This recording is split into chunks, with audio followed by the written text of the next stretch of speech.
तो अब आगे के इस क्रम में मैं जिन्हें बुलाने जा रहा हूं, उनका थोड़ा सा परिचय आप लोगों के सामने रख देता हूं। अब मैं जिन्हें बुलाने जा रहा हूं वो एक ऐसे व्यक्ति हैं जो स्वयं में पिछले 2500 वर्ष के भारत का विश्लेषण भी हैं और पिछले जयप्रकाश नारायण के आंदोलन से लेकर के अब तक के आंदोलनों के साक्षी हैं और उनमें मुख्य भूमिका निभाने वाले हैं। देश में बहुत सारे लोग जो आज विभिन्न पार्टियों में कार्यरत हैं, उनमें से बहुत सारा नेतृत्व जो कभी एक सामान्य नौजवान की तरह आंदोलनों में उनको मिला, तो उन्होंने वो नेतृत्व तैयार किया। हालांकि वो लोग किस दिशा में चले गए, इंकलाब की लड़ाई को उनके द्वारा तैयार किया हुआ नेतृत्व कितने आगे तक ले जाया वो दूसरी बात है, लेकिन बहुत सारे लोग ऐसे तैयार किए। बहुत सारे लोगों के संशय के बादल छंट जाएं, इस तरह की बहुत सारी किताबें लिखी, समीक्षाएं लिखी, आंदोलनों की समीक्षाएं लिखी और प्रोफेसर रहे बहुत समय तक, विश्वविद्यालय कॉलेजेस में पढ़ाया। तो मैं अब आमंत्रित करने जा रहा हूं डॉक्टर राकेश रफीक जी को कि वो आएँ और इन युवाओं को अपने अनुभव से, अपने आंदोलनकारी अतीत से, वर्तमान से और आपकी दृष्टि में जो भविष्य है आंदोलनों का, उससे इन युवाओं को अवगत कराएं और बताएं कि ये लड़ाई आगे कैसे ली जानी है। एक बार जोरदार तालियों के साथ स्वागत कीजिएगा डॉक्टर राकेश रफीक जी का।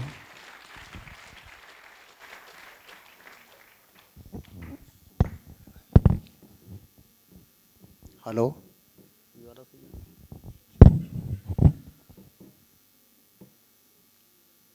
नीलेश जी और अक्षय जी,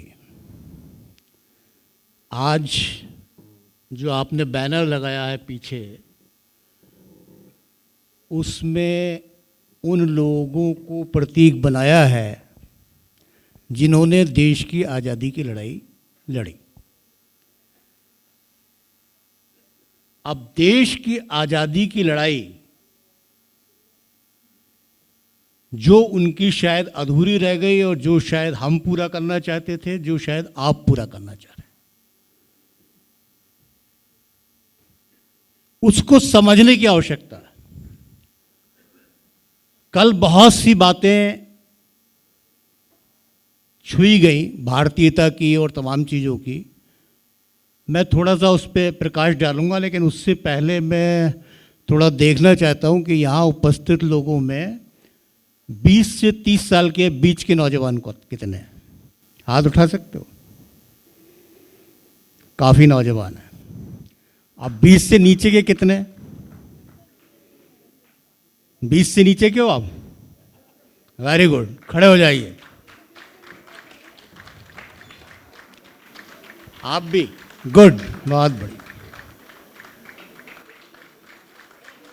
कई 20 साल की उम्र से नीचे के लोग हैं और उसमें लड़कियां, महिलाएं भी हैं, तो ये बड़ा संकेत है कि अब ये आज़ादी की लड़ाई आगे बढ़ेगी। बैठ जाइए। मैं जो कुछ कहना चाहूँगा वो उसका मुख्य बात जो है आपके लिए है, बाकी सब तो सुनेंगे ही, लेकिन मैं कहना चाहता हूँ आपसे, क्योंकि मैं उम्मीद करता हूँ ये कि इस देश में परिवर्तन लाने वाला भगत सिंह जैसा नौजवान या गांधी जैसी शख्सियत या सुभाष चंद्र बोस जैसा व्यक्तित्व आप में से कोई बने और जो हमारी आज़ादी की लड़ाई बार बार अधूरी रह जाती है, जिसे हम भी पूरा नहीं कर पाए, उसे आप पूरा कर सको।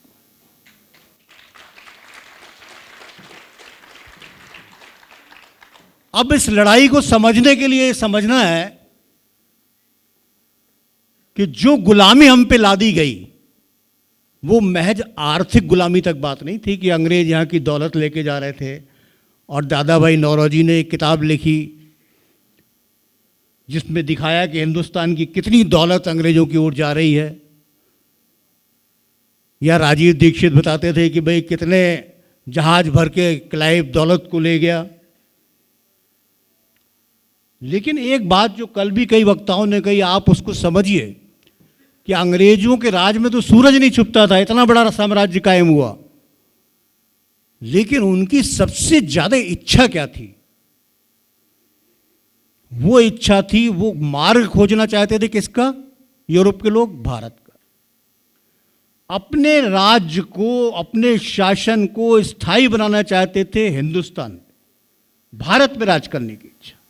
ये कल पवन जी ने भी बताया, और भी लोग आपको बताएंगे। क्यों? क्योंकि यूरोप की दुनिया में, रोम के बाजार के अंदर जो भी चीज क्लासिकल थी वो भारत से जा रही थी। चाहे भारत से अरब के व्यापारी आके ले जा रहे थे, या दूसरे देश के व्यापारी ले जा रहे थे, या खुद उनके व्यापारी लेके जा रहे थे। और जो वहां के राजवंश थे उनमें भी भारत की चीजों की बड़ी मांग थी, और भारत के ज्ञान की भी बहुत चर्चा थी। आप जानते हैं कि सिकंदर जब यहां पे आया तो सिकंदर के गुरु कौन थे? अरस्तु, बहुत बड़े फिलोसफर। तो उन्होंने कहा कि भाई, अपने गुरु से भारत के बारे में चर्चा होती थी, तो उन्होंने इतना वो बना रखा था कि भारत के दार्शनिक बहुत महान होते हैं, ये अरस्तु का कहना था।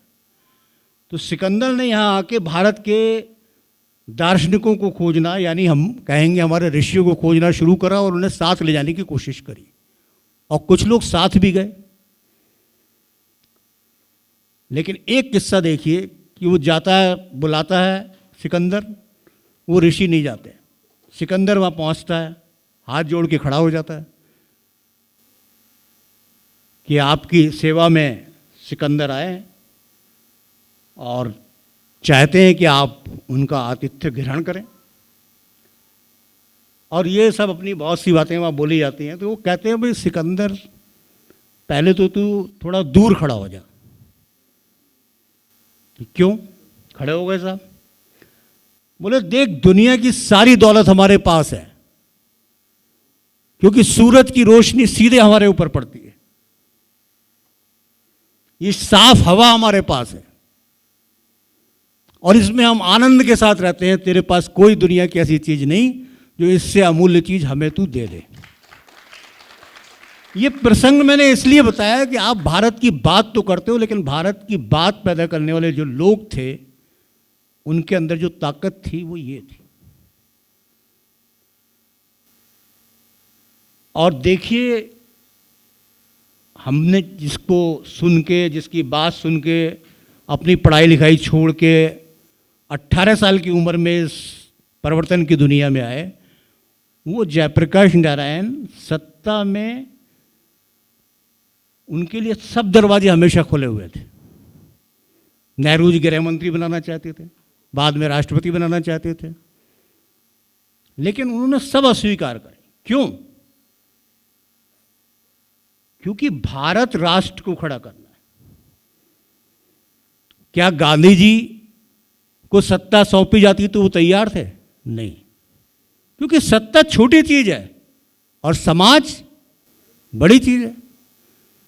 तो समाज खड़ा करना है। अब मैं अपनी बात आपको सुनाऊं उससे पहले मैं एक बात बताऊंगा, दो बातें जारी। माउंटबेटन को हिंदुस्तान भेजा गया तो इंग्लैंड की महारानी ने कहा कि आप हमारे परिवार के हो और फौज में रहे हो, आपको अंतिम समय में इसलिए भेजा जा रहा है कि हिंदुस्तान हमारे नियंत्रण से मुक्त नहीं होना चाहिए, और इसके लिए भारत पाक विभाजन की योजना बनी। अब माउंटबेटन ने लास्ट में भारत पाक विभाजन करा दिया, उस पर बाद में आ सकते हैं। लेकिन गांधी जी से जब उन्होंने कहा कि देखिए, हमने आपके 2 राष्ट्र बना दिए स्वतंत्र, बातचीत के प्रसंग में, तो गांधी जी ने तुरंत टोक दिया। बोले मिस्टर माउंटबेटन, हम 2 राष्ट्र नहीं हैं। आप 2 देश बना सकते हो, लेकिन हम राष्ट्र एक हैं और हमेशा रहेंगे। अब ये बात आपकी समझ में आई? राष्ट्र होता है सारी जनता की एक मनोवैज्ञानिक एकता,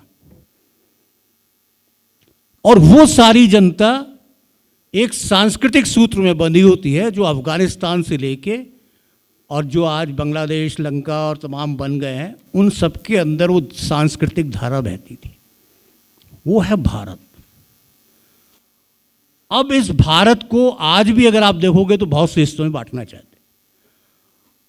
अब ये गुलामी जो आपको है, अगर आप इसे नहीं समझेंगे तो हम लड़ें किससे और हम बनाना क्या चाहते हैं, और आप हैं कौन। अब मैं अगर आपसे पूछूं अपने नौजवान साथी से कि अगर आपकी आइडेंटिटी पूछी जाए, आइडेंटिटी यानी आपका नाम या और भी चीज़ें जो भी आप बता सकते हैं, तो आप किस आइडेंटिटी को सबसे प्रायोरिटी देते हैं, बताइए। 18 साल के नौजवान, भारतीय। अगर आप भारतीयता को प्रथम बात समझते हैं, प्रथम बात अपनी आइडेंटिटी मुख्य, तो आपकी एक लड़ाई शुरू हो जाती है पाश्चात्यता से, पश्चिम के साथ। लेकिन अगर ये खोखला शब्द है, इसमें कोई भाव नहीं है, तो आपकी लड़ाई नहीं है। आप पश्चिम जैसा बनना चाहते हैं या पश्चिम द्वारा फैलाए हुए भ्रमों में फंस जाना चाहते हैं। अब उनको समझना है कि जब अंग्रेज यहां पे आए तो उन्होंने शासन करने के लिए क्या क्या खेल रचे, जिसमें आज हमारा पूरा हिंदुस्तान जी रहा है। ब्रिटेन की महारानी ने अपने सबसे विद्वान आदमी जेम्स मिल, दार्शनिक, बड़े फिलॉसफर, उनको यह महान कार्य सौंपा कि आप एक ऐसी कमेटी बनाइए जो भारत का इतिहास लिखे। क्यों लिखे भारत का इतिहास? इसलिए लिखे कि उस इतिहास को पढ़ के भारत के लोग हमेशा हमेशा के लिए आपस में उलझते रहें और हमारी गुलामी को स्वीकार करें। इसलिए इतिहास लिखवाया। कितनी सरकारें आई और चली गईं, कोई उस इतिहास को बदल रहा है? बिना मतलब कि एक बहस वामपंथियों ने गड़बड़ कर दिया और हम दक्षिणपंथी सही कर लेंगे, आरएसएस वाले सही कर रहे हैं। आपके सारे थिंकर वही बात बोल रहे हैं, चाहे वामपंथी के नाम से और चाहे हिंदूवाद के नाम से, जो बात अंग्रेज आपको समझाना चाहते थे। विचार नहीं है, दिमाग में प्रश्न नहीं है, क्योंकि मैकाले ने एजुकेशन सिस्टम बनाया किस लिए? क्लर्क के लिए, ऑफिसर के लिए नहीं। और क्लर्क का काम क्या होता है कि ऑफिसर जो बोले उसे लिख दे, भेज दे। तो आप एक ऐसी शिक्षा व्यवस्था के अंदर रहते हैं जहां आप प्रश्न उठाना नहीं सीख सकते, सोचना नहीं सीख सकते। कुछ चीज आपको याद करनी है, प्रश्न ये, उत्तर ये, रट लीजिए, एग्जाम में लिख दीजिए, सोचना नहीं। और आप पूरे यूरोप के जो स्वतंत्र देश हैं उनकी शिक्षा व्यवस्था में चले जाइए, क्वेश्चन है, बच्चा कितना क्वेश्चन करता है। आप अनुशासन के नाम पे फौजी स्कूल बनाते हैं, पीछे मत मुड़ना, सीधे बैठना, आवाज नहीं आनी चाहिए स्कूल में। ऐसा स्कूल क्या फौज बना रहे हैं हम अपनी नई पीढ़ी को तैयार कर रहे हैं जो नए भारत का निर्माण करेगी। तो इन सब बात को मैकाले इतिहास लिखना और इन सब बातों को सोचते हुए आए चलते हैं कि भारत को गुलाम बनाने के लिए वैचारिक काम क्या क्या किए गए और कितनी योजनाबद्ध ढंग से किए गए।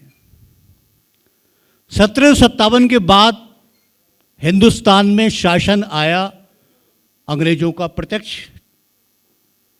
एशियाटिक सोसाइटी बनाई गई, विलियम जोन्स। एशियाटिक सोसाइटी ने एक बड़े मार्के की बात विलियम जोन्स ने कहना शुरू करा। क्या कहना शुरू करा उन्होंने कहा कि भाई संस्कृत और लैटिन और ग्रीक तीनों भाषाएं जो हैं वो एक ही मूल से निकली हैं, यानी हमारा अतीत एक साथ है। और इन तीनों भाषाओं को बोलने वाला दुनिया में एक समूह था जो दुनिया का सबसे श्रेष्ठ समूह था, आर्य। मैक्स मुलर ने उस बात को आगे बढ़ाया और आर्य विचार की कल्पना प्रस्तुत कर दी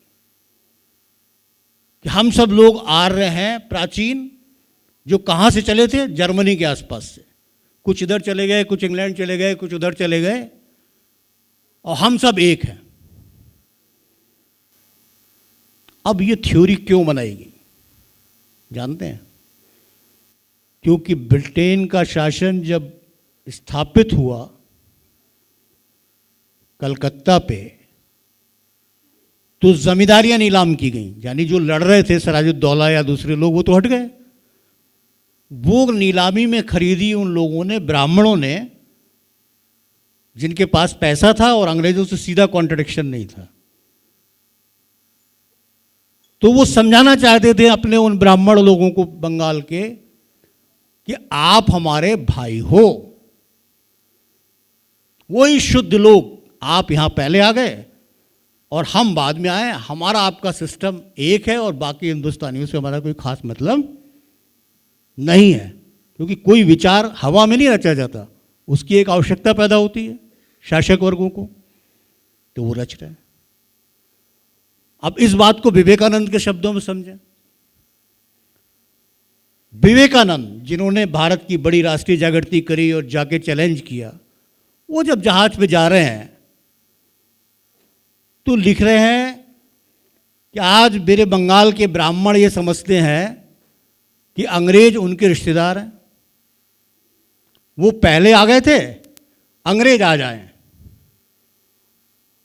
और इन ब्राह्मणों में जो भी कुछ खराब आ गया है, जो भी कुछ दुर्गुण आ गए हैं, वो कायस्थों के कारण आ गए हैं, क्योंकि बंगाल में कायस्थ है। कायस्थों के संपर्क में आने से इनमें दुर्गुण आ गए, नहीं तो ब्राह्मण शुद्ध ही अंग्रेज की तरह अंग्रेज होते हैं। तो एक विचार, हम आर्य हैं, दुनिया के श्रेष्ठ, और हम मध्य एशिया से आए।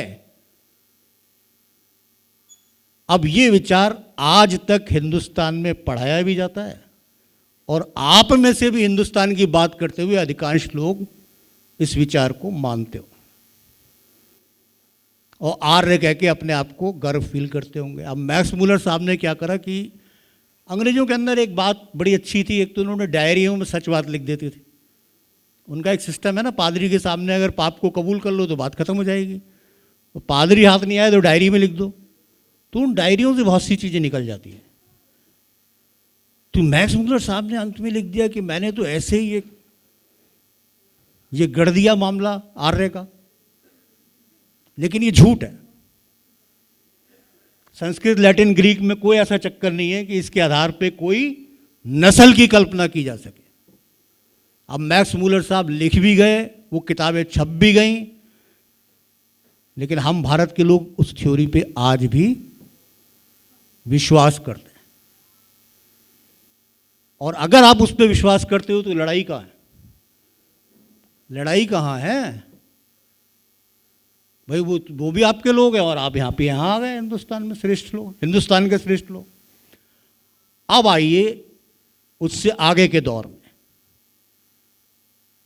अब आगे के दौर में आप देखिए कि दक्षिण भारत, उसमें भी कंपनी आ गई और ये भारत के ब्राह्मण थोड़ा विरोध करने लगे। विवेकानंद आ गए, जागृति हो गई। तो दूसरे दौर में थ्योरी दूसरी आ गई। महाराष्ट्र में पेशवा लोगों पे नियंत्रण बहुत बाद में हो पाया, तो एक दूसरी थ्योरी आ गई। कार्डवेल नाम के एक पादरी थे, वो एक दूसरे चर्च से संबंधित थे, वो हिंदुस्तान में आए और उन्होंने काम करना शुरू करा। और थ्योरी ये थी कि भारत के, दक्षिण भारत के लोग पहले ईसाई थे, बाद में ये भूल भाल गए तो यहाँ हिंदू धर्म को इन्होंने ग्रहण कर लिया। और हमारी नस्ल जो है द्रविड़ है। हमारी नस्ल क्या है? द्रविड़। अब आप देखिए मध्य भारत के इतिहास में कुछ बड़े जैन साहित्यकार हुए, उन्होंने लिखा है द्रविड़ नाम की एक लैंग्वेज और द्रविड़ नाम का एक छोटा सा समूह जो एक जिले में भी नहीं रहता होगा, उसकी भाषा द्राविड़ी। लेकिन उसी द्रविड़ और द्राविड़ी को उन्होंने इतना बड़ा बना दिया कि पूरे दक्षिण भारत से उत्तर भारत तक सब जगह एक द्राविड़ नाम का ग्रुप आ गया। कौन है द्राविड़? सिंधु घाटी सभ्यता की खोज हो गई। अरे साहब, आप तो द्राविड़ हो, उन आर्यों ने आपको वहां से भगा दिया था सिंधु घाटी की सभ्यता से मार के, और आप दक्षिण में आ गए, और आप द्राविड़ लोगों का इस हिंदुस्तान से कोई मतलब नहीं है, आप पे बड़ा अत्याचार हुआ है, और द्राविड़ मूल के लोग हो आप। दक्षिण भारत के लोगों को समझ में आ गई हम द्राविड़, हमारा भारत से कोई मतलब, दूसरे से जो आर्य कहते हैं उनसे हमारा कोई मतलब नहीं। अब बहुत से महापुरुष हैं, उनके बारे में कुछ कहा नहीं जा सकता और कहना भी नहीं चाहिए, लेकिन यहाँ हम एक वैचारिक बात में बैठे हुए हैं और आपके नौजवानों के दिमाग में विचार होना चाहिए, प्रश्न होना चाहिए।